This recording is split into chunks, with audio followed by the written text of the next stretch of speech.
How to love and have trust in self.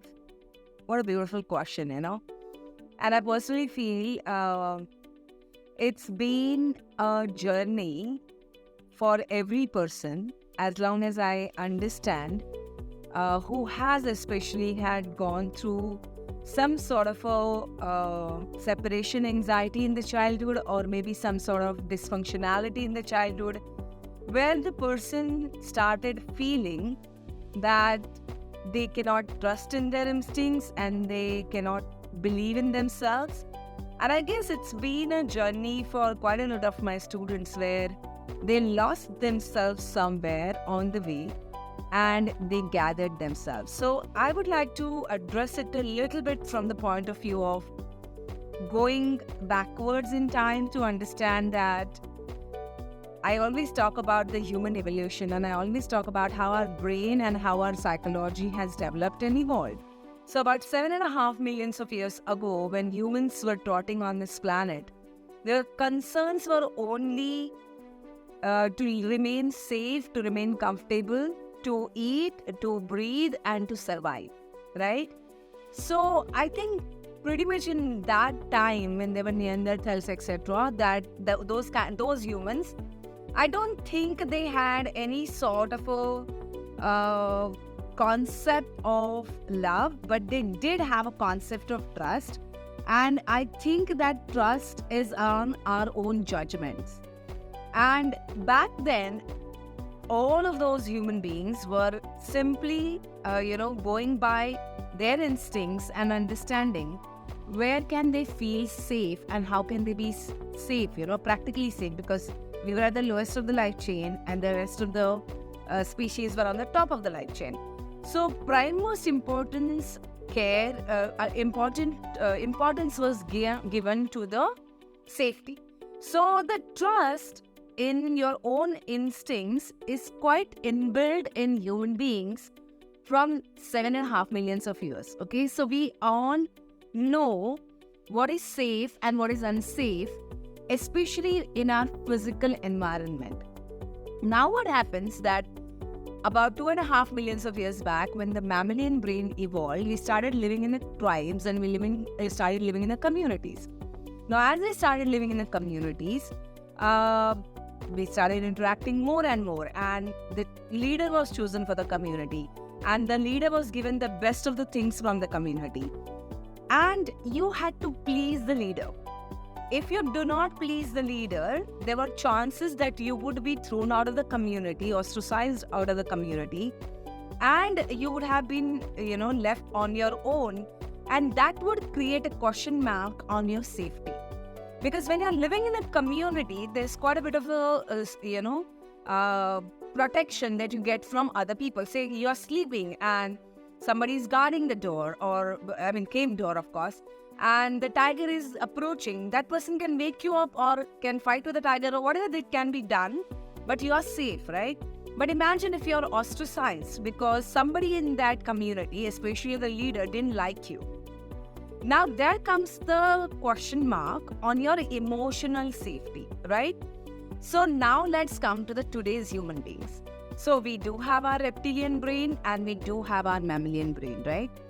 And now when you look at the neocortex, when as today's human, Homo sapien, you're born and you are in an environment since childhood where you're dependent on somebody else in your life for pretty much 7, 8, 9 years of your life.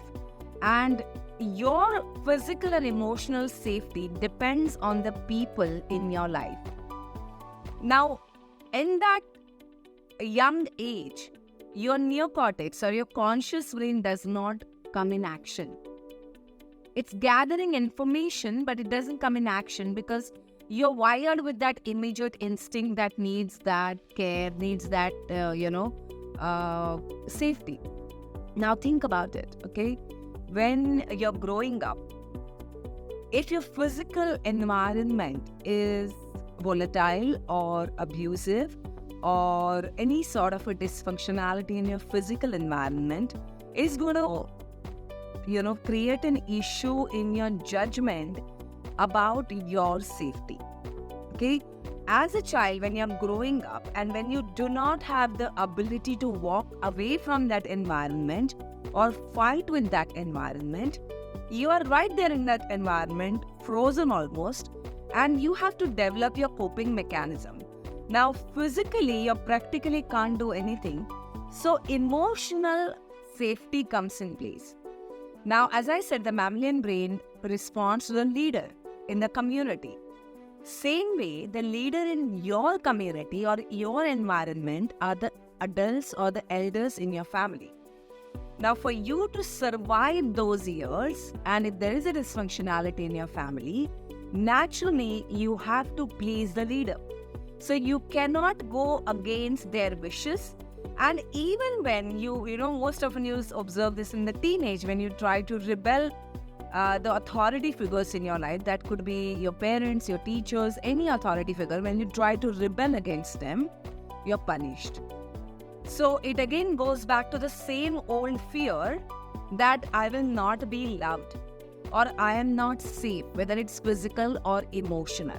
Now, having understood that, when you start, operating on the manual that is given to you by elders or others in their family or your life, you lose your own identity. And the child who's born with an innate intuition to understand what actually they want or they don't want, practically your body, mind, everything is in connection when you're a baby. But when you start operating on the manual of pleasing somebody or coping up with the dysfunctionality in your physical and emotional environment, you lose that trust in yourself. Okay? Now that you understand, this is the first time answering this question in such a way to make you realize why your trust in yourself is first of all shaken. Because you're lost in touch with your own self. And you are connecting with every person in your life and taking from them and operating on their inputs and then, behaving and acting in your life. Now, if you understand that when I said that you've lost touch with your own self, your inner core, which is inbuilt with this self-belief and trust that you know how to take care of yourself physically and emotionally into this world since the time that you're born. So the answer to establish trust in yourself is the more and more you get in touch with your own self. It could be anything. It could be healing, it could be therapy, it could be journaling, it could be whatever works for you.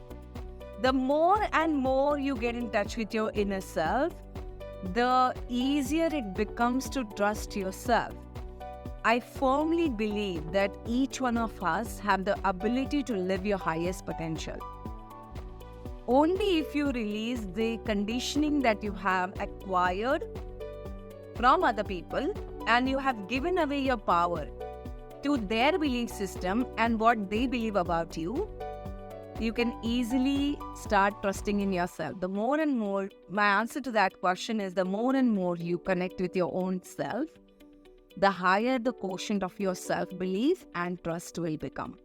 And that's the reason I always suggest people that the one thing that you must do in your life, we all have goals and we all want to embark on a journey of becoming a better version of ourselves.